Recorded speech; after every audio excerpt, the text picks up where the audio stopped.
The notary's face went pale as she checked the records. Ma'am, this property was sold 6 weeks ago. Your mother signed as the sole owner. My hands started shaking. My grandmother left that house to me. Not her, not my golden child sister, me. But Mom had one fatal mistake. She didn't know about Grandma's letter. My name is Rachel. I'm 32 years old, living in a small rental apartment in Columbus, Ohio, working as a middle school art teacher. And until 6 weeks ago, I thought I knew what betrayal felt like.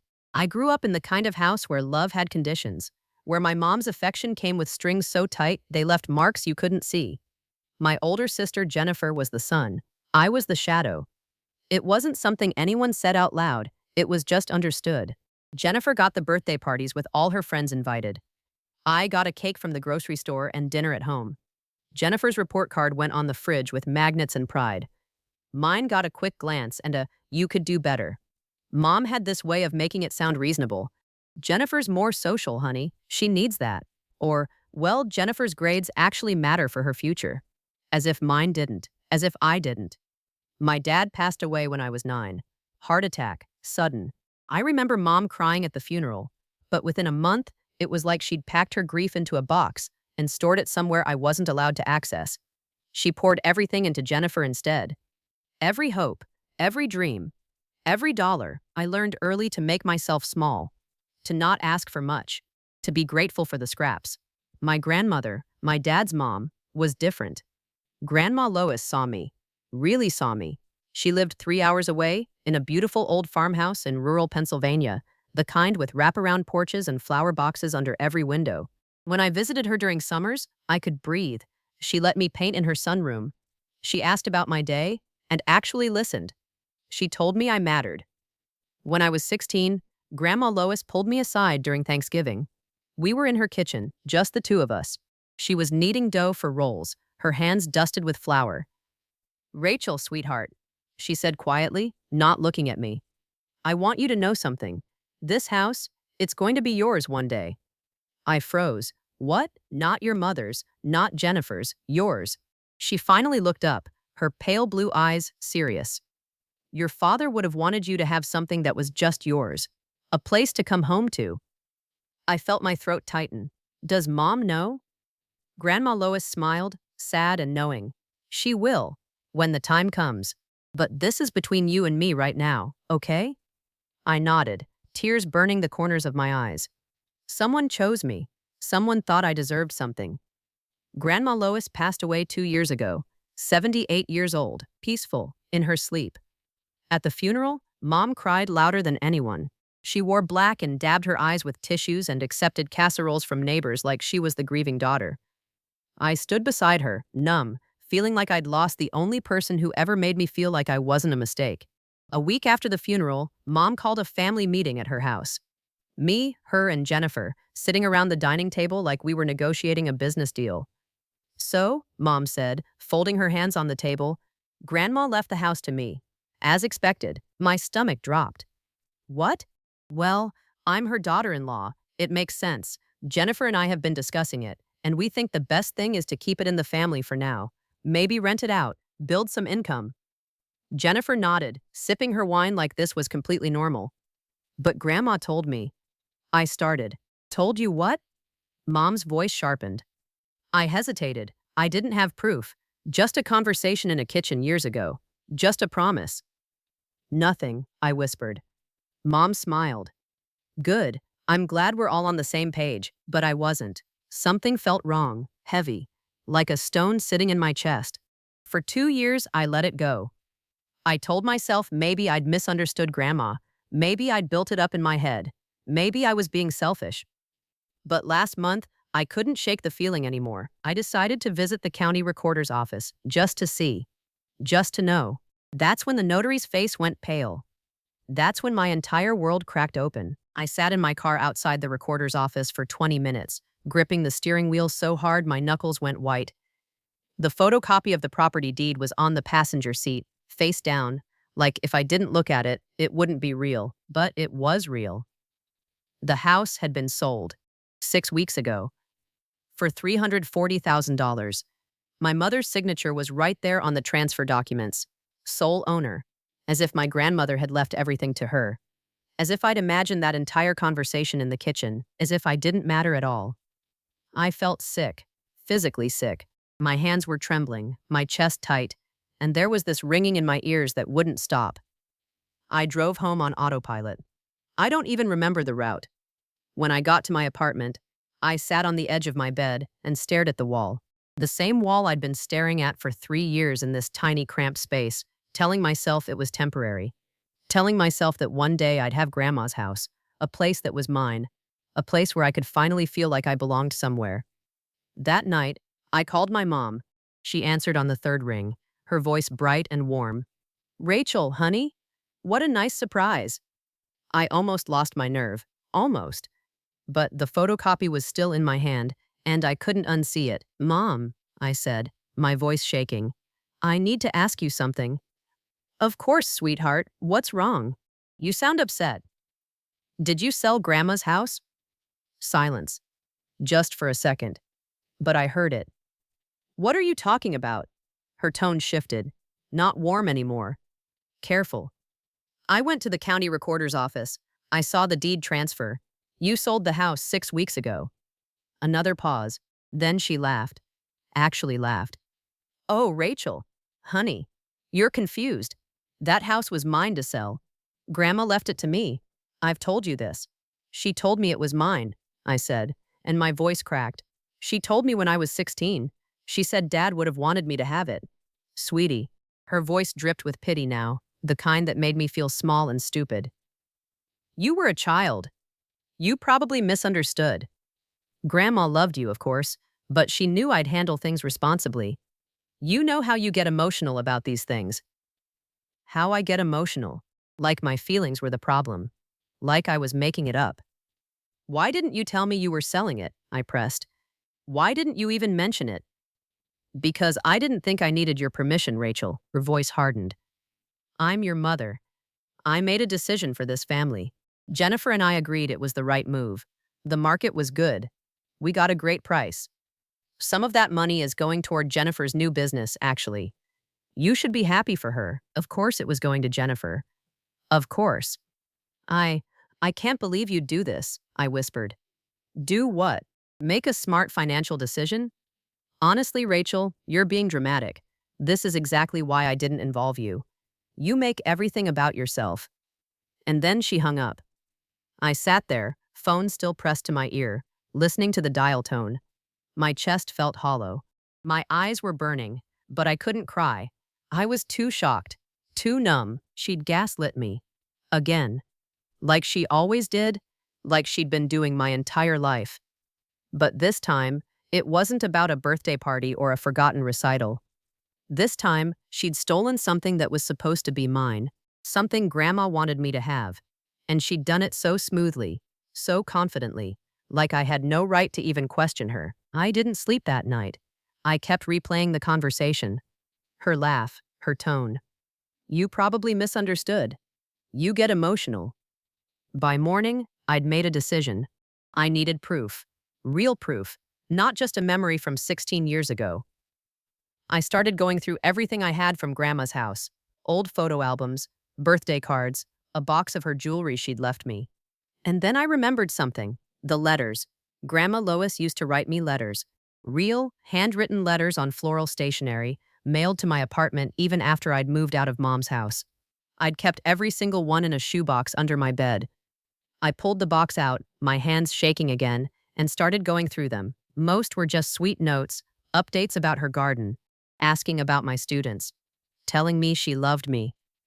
But then, near the bottom, I found it. A letter dated 4 months before she died. "My dearest Rachel, I'm writing this because I want you to have it in writing, in case anything happens to me. I know your mother, and I know how she operates. The farmhouse is yours. I've made arrangements with my lawyer, and my will states clearly that the property goes to you, not to her. She'll fight it, I'm sure. She'll make it sound complicated, or claim I changed my mind, but I didn't. I won't. This house is your father's legacy, and you deserve it. Don't let her take it from you, sweetheart. Don't let her make you feel like you're asking for too much. You're not." I've attached a copy of the relevant section of my will to this letter. Keep it safe. I love you always. Grandma Lois. My hands were shaking so badly I almost dropped the letter. Attached to it, with a paperclip, was a single page. A photocopy of a section of her will, signed and notarized. I leave my property located at 421 Maple Road, Franklin County, Pennsylvania. To my granddaughter, Rachel Marie Hartman. Not to my mother. To me. I read it 3 times. 4. 5. The words didn't change. She hadn't forgotten. She hadn't changed her mind. She'd left it to me. And my mother had stolen it. I felt something shift inside me. Not sadness anymore. Not confusion. Rage. Pure, white-hot rage. She'd forged documents, or lied to the lawyer, or manipulated the will somehow.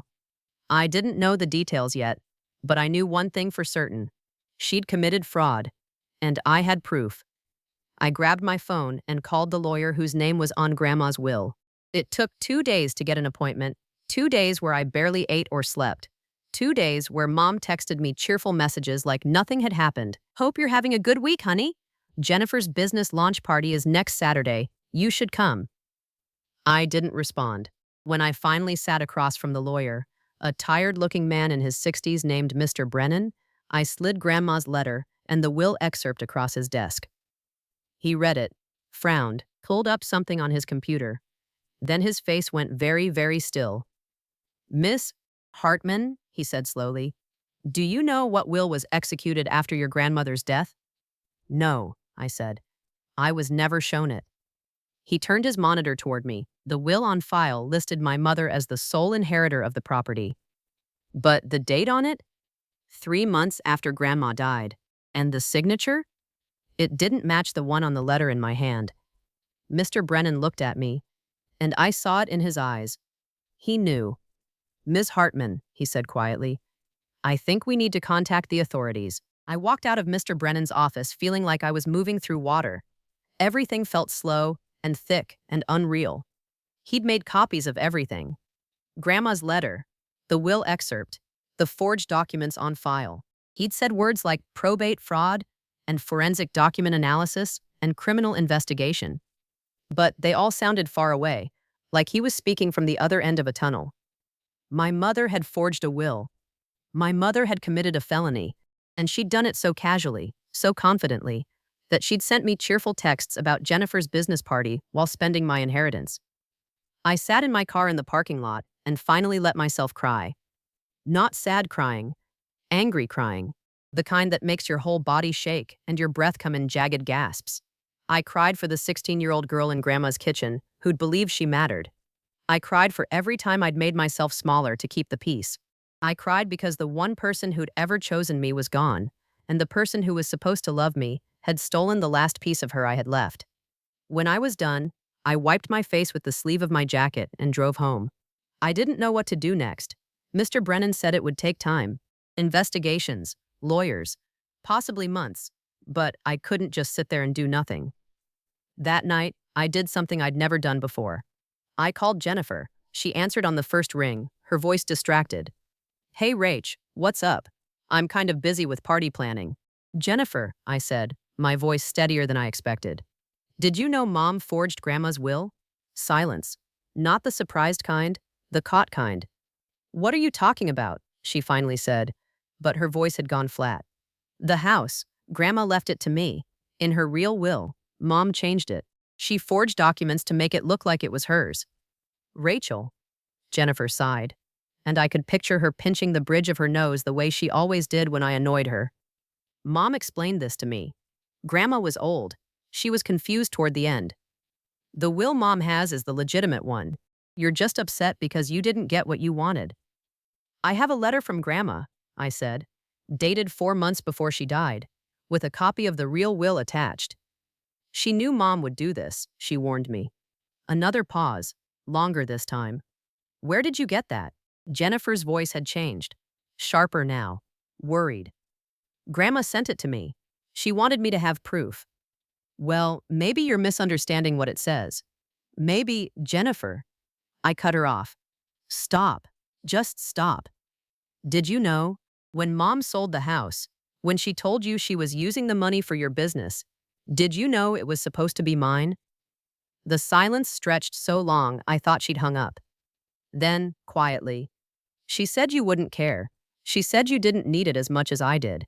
She said you'd understand. My stomach turned to ice. You knew, I whispered. Rachel, it's not like that, Mom said. You knew, and you let her do it anyway. You let her steal from me, and you took the money, and you didn't even tell me. It's not stealing. Jennifer's voice rose, defensive now. Mom is the executor. She made a decision for the family. You're always so sensitive about everything, always playing the victim. I hung up. My hands were shaking again, but this time it wasn't fear. It wasn't even anger anymore.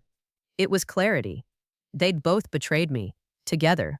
And they'd convinced themselves it was fine because I was Rachel. Because I didn't matter as much. Because I'd always accepted it before. But not this time. I opened my laptop and started documenting everything. Every text from Mom, every conversation, the timeline of the sale, Jennifer's admission that she knew. I took screenshots. I wrote down dates and details while they were fresh, and then I waited. 3 days later, Mr. Brennan called. Miss Hartman, the forensic analysis came back. The signature on the will your mother filed is definitively not your grandmother's. We have enough to move forward. The district attorney's office wants to speak with you. My heart started pounding. What happens now? Now? He paused. Now we file a motion to invalidate the sale and restore the property to the rightful heir. And your mother will likely face criminal charges for fraud and forgery. I closed my eyes. Okay. There's one more thing, Mr. Brennan said, his voice careful. Once we file this motion, it becomes public record. Your mother will know, and she'll know you're the one who brought it forward. I understand, I said. Are you sure you want to do this? These cases can get ugly. Family cases especially. I thought about Grandma's letter, about her warning, about the way she'd looked at me in that kitchen and told me I deserved something that was mine. I'm sure, I said. The motion was filed on a Tuesday morning. By Tuesday afternoon, my phone was ringing. Mom. I didn't answer. She called again, and again, 6 times in a row. Then the text started. Rachel, what have you done? Call me right now. How could you do this to your own mother? You're going to destroy this family. Jennifer is devastated. I hope you're happy. I turned my phone off and sat on my couch, hugging my knees to my chest. My apartment was quiet, too quiet. I could hear my own heartbeat. I'd done it. I'd actually done it. And there was no going back. The next morning, my phone had 37 missed calls, 12 voicemails, 23 texts, all from Mom, some from Jennifer, even one from my Aunt Diane, who I hadn't spoken to in 5 years. I listened to one voicemail, just one. It was Mom, and her voice was shaking, not with sadness, with fury. You ungrateful, selfish little brat. After everything I've done for you, after I raised you, fed you, kept a roof over your head, this is how you repay me? By dragging me through the mud? By humiliating me? Over a house? You're going to regret this, Rachel. You're going to regret this for the rest of your life. I deleted it. And then I did something I'd never done before. I blocked her number. I blocked Jennifer's too. And for the first time in 32 years, I chose myself. The weeks that followed felt like living in a slow-motion explosion. Everything I'd been avoiding my whole life, conflict, confrontation, being the bad guy, was happening all at once, and I couldn't stop it. Didn't want to stop it. The district attorney assigned to the case was a woman named Patricia Okonkwo. She was sharp, no nonsense, and she didn't sugarcoat anything. Your mother's attorney is going to paint you as a vindictive daughter with a grudge, she told me during our first meeting. They'll say you're making this up, that you're bitter, that you've always been jealous of your sister. Are you prepared for that?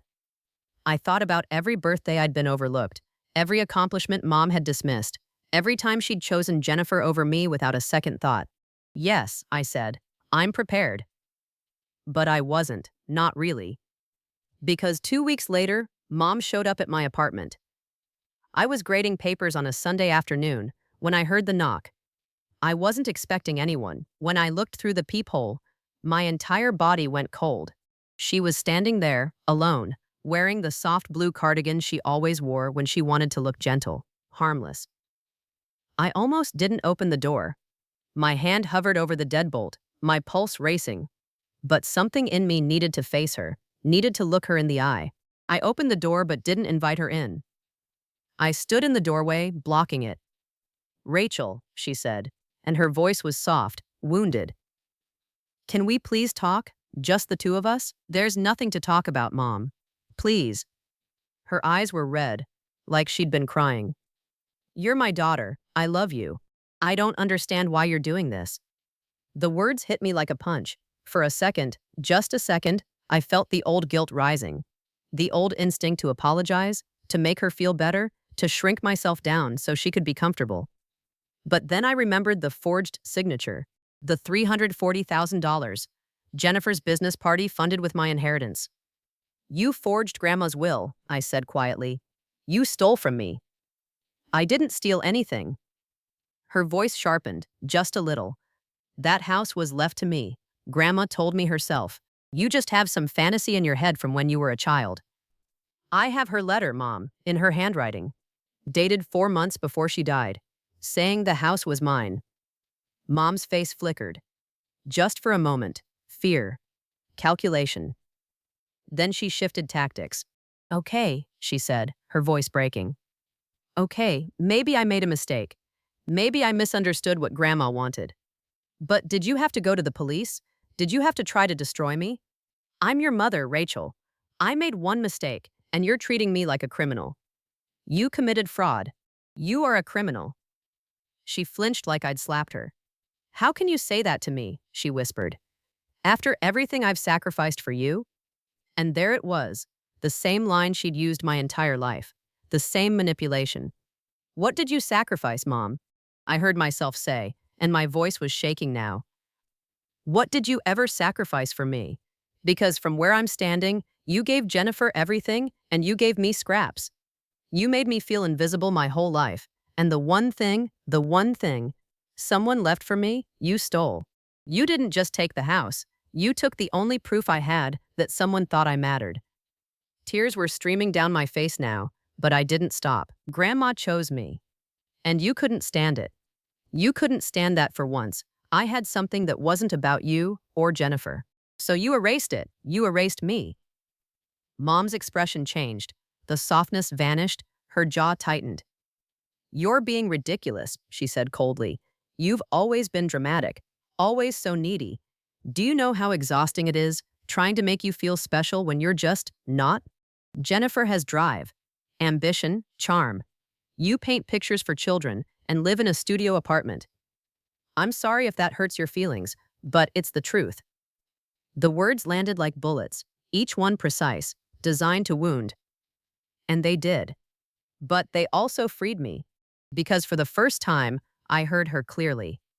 No confusion, no gaslighting, no pretending she loved me equally. She didn't. She never had, and it wasn't my fault. "Get out," I said quietly. "Rachel, get out of my apartment. Don't call me. Don't text me. Don't show up here again. We're done." "You don't mean that." Her voice wavered, uncertain now. "I do. And if you try to contact me again, I'll file for a restraining order." For a moment, we just stood there, staring at each other. Two strangers who shared DNA and nothing else. Then she turned and walked away, her heels clicking down the hallway. I closed the door, locked it, and slid down to the floor, my back against the wood. I pulled my knees to my chest and sobbed. Not because I regretted it, but because it was over. The fantasy that she'd ever love me the way I needed. The hope that she'd wake up one day and see me. Really see me. It was gone, and I was grieving it. 3 weeks later, the court hearing happened. I sat in the front row with Mr. Brennan and Patricia Okonkwo on either side of me. Across the aisle, Mom sat with her lawyer, an expensive-looking man in a gray suit. Jennifer was next to her, her face tight and angry. The judge, an older woman with silver hair and sharp eyes, reviewed the evidence. Grandma's letter, the forged will, the forensic analysis, the timeline of the property sale. Mom's lawyer tried everything. He argued that I was estranged from the family, that I had motives to fabricate evidence, that the letter could have been doctored. But the forensic expert was clear. The will on file was a forgery. The signature didn't match any known sample of Grandma Lois's handwriting. And then Patricia stood up. "Your Honor," she said, her voice calm and steady. "The defendant didn't just forge a will. She stole a home that a dying woman explicitly left to her granddaughter. She did it for financial gain. She did it knowing it was wrong. And when confronted, she attempted to gaslight and manipulate the victim into silence. This isn't a family dispute. This is fraud." I watched Mom's face. She wasn't crying anymore. She just looked small, caught. The judge took less than 10 minutes to deliberate. "The sale of the property is hereby invalidated. The title will be restored to Rachel Marie Hartman, as stated in the legitimate will of Lois Ann Hartman. Additionally, the defendant will face criminal charges for forgery and probate fraud. This court is adjourned." The gavel came down. It was over. I sat there, numb, as people shuffled out. Mr. Brennan squeezed my shoulder. Patricia smiled at me, just a little. Across the aisle, Mom stood up. She looked at me once, just once. Her face was full of hatred. And I felt nothing. No guilt, no sadness, no fear, just relief. The house keys arrived in the mail 3 weeks later. I stared at the small padded envelope for a long time before I opened it. My name was printed on the label in plain black letters. Inside was a single brass key on a wooden keychain shaped like a tiny farmhouse, and a note from Mr. Brennan's office. "Property title has been transferred. Congratulations, Miss Hartman." I held the key in my palm, feeling its weight. It was real. The house was mine. Actually mine. I didn't tell anyone. I didn't post about it. I didn't call friends or celebrate. I just sat on my couch in my tiny apartment and let it sink in. I'd won. But it didn't feel like victory. Not yet. It felt quiet, strange, like waking up after a long, exhausting dream and realizing the world was still there, still spinning, waiting for you to figure out what came next. That weekend, I drove to Pennsylvania. It was early November. The trees were almost bare, their branches dark against a pale gray sky. I pulled into the gravel driveway of 421 Maple Road and just sat there for a moment, engine off, hands still gripping the steering wheel. The house looked smaller than I remembered. The white paint was peeling in places, the porch swing hung crooked on one side, the flower boxes under the windows were empty, full of dirt and dead leaves. But it was still beautiful. I got out of the car slowly, my breath fogging in the cold air. I walked up the porch steps. They creaked under my weight, the same sound they'd made when I was a kid. And I slid the key into the lock. It turned smoothly. The door opened. Inside, the air smelled like dust and old wood, and something faintly floral that I couldn't place. Everything was still there. Grandma's furniture, her Afghans folded on the back of the couch, the painting of a barn she'd bought at a flea market hanging above the fireplace.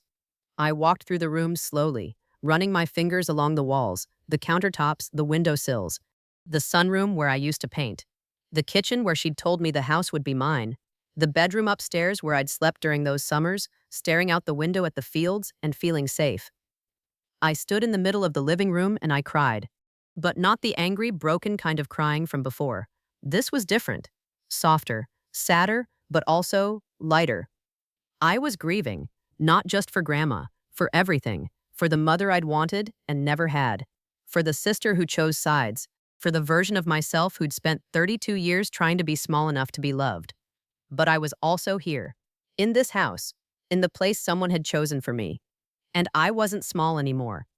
Over the next few weeks, I started coming to the house on weekends. I cleaned, I repaired the porch swing, I planted bulbs in the flower boxes, tulips and daffodils that wouldn't bloom until spring, but I planted them anyway. I didn't move in right away. I wasn't ready. My apartment lease wasn't up for another 4 months, and honestly, I needed time. Time to sit with everything that had happened. Time to let the dust settle. Mom's criminal trial was set for the following March. Her lawyer had tried to negotiate a plea deal. Probation, restitution, no jail time. But Patricia told me Mom had refused. She was going to fight it. She still believed she'd done nothing wrong. Some people never take accountability, Patricia said, even when the evidence is staring them in the face. I thought about that a lot. Jennifer sent me one email. Just one. It was short. "I hope you're happy. You destroyed Mom's life over a house. I'll never forgive you for this." I read it twice, then I deleted it. I didn't respond. Because the truth was, I hadn't destroyed Mom's life. She'd done that herself. I just refused to be the person she destroyed along the way. And Jennifer? She'd made her choice. She'd known what Mom did, and she'd taken the money anyway. She'd stood beside her in court and glared at me like I was the villain. I couldn't save her from that. I couldn't make her see what I saw. All I could do was let her go. By February, I'd made a decision. I put in my notice at the school in Columbus and applied for a teaching position in the town near Grandma's house. It was a small district, rural, with kids who needed someone who saw them. Someone who understood what it felt like to be invisible. I got the job. In March, I moved into the farmhouse full-time. I painted the walls. I hung my own art in the sunroom. I bought plants and books and a coffee maker that sat on Grandma's old counter. I made it mine. Mom's trial happened while I was unpacking boxes. I didn't go. Patricia said I didn't have to, that my testimony had already been submitted. She called me afterward to tell me the verdict. Guilty on both counts. 18 months in a minimum security facility. Restitution ordered, though I told Patricia I didn't want the money. I just wanted it on record. I wanted the truth to be official. You did the right thing, Patricia said. I wasn't sure I believed her, but I was learning that right didn't always feel good. Sometimes it just felt necessary. That night, I sat on the porch swing with a mug of tea, wrapped in one of Grandma's old quilts. The stars were brighter here than they'd ever been in the city. The air smelled like pine and earth. I thought about calling someone, a friend, a therapist, anyone. But instead, I just sat there, alone. And for the first time in my life, alone didn't feel like punishment. It felt like peace. If you're listening to this and something in my story feels familiar, if you've ever been the one left out, the one gaslit, the one told you're too sensitive or too dramatic, I need you to hear this. Your instincts were right. You're not crazy. You're not making it up. When something feels wrong, when someone's words don't match their actions, when you're being told to ignore what you clearly see, that discomfort you feel, that's your body protecting you. That's your truth trying to surface. I spent years doubting myself, years thinking maybe I was the problem. Maybe I was too needy, too emotional, too much. And every time I swallowed that doubt, every time I made myself smaller to keep the peace, I lost a little bit more of myself. The hardest part wasn't standing up to my mom. It was standing up to the version of myself that wanted to keep believing she'd change. The part that wanted to fix it, to be good enough, to finally earn the love I'd been chasing my whole life. But here's what I learned. You can't earn something that was never on the table. Some people aren't capable of the love you need. And that's not a reflection of your worth. It's a reflection of their limitations. If you're in a situation where you need to protect yourself, whether that's going no contact, setting a boundary, or standing up for what's yours, you might feel guilty. You might hear voices in your head telling you you're being selfish. That family is family. That you should forgive and move on. But protecting yourself is not selfish. It's survival. And documentation? Documentation saved me. Grandma's letter, the will excerpt, text messages, emails, I had proof. Without it, this would have been my word against hers. And we both know who people believe when a mother cries and says her daughter is lying. So if you're dealing with a narcissistic parent, save everything. Screenshot texts, keep emails, write down conversations with dates and times. It feels paranoid. It feels cold. But one day, it might be the thing that saves you. And if you've already lost something, an inheritance, a relationship, years of your life trying to be enough, please know this. You can still build something beautiful. You can still choose yourself. It's never too late to stop shrinking. I'm still healing. Some days are harder than others. I still catch myself wondering if I did the right thing. I still feel the weight of being the daughter who destroyed the family, but then I walk through my house, and I remember, I didn't destroy anything. I just stopped letting them destroy me. And that's enough. If this story stirred something in you, if you saw pieces of your own life in mine, I'm really glad you were here. Sometimes just knowing you're not alone in this makes the weight a little lighter. I'd love to hear from you in the comments.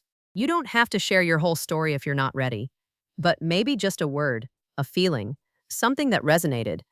And if you know someone who needs to hear this, someone who's still making themselves small, still doubting their own reality, send this to them. Let them know they're seen. If you want more stories like this, stories about healing and boundaries and finding your way back to yourself, go ahead and subscribe. I'll be here, sharing what I've learned, and hopefully walking this road with you. Thank you for listening, really. Take care of your heart today.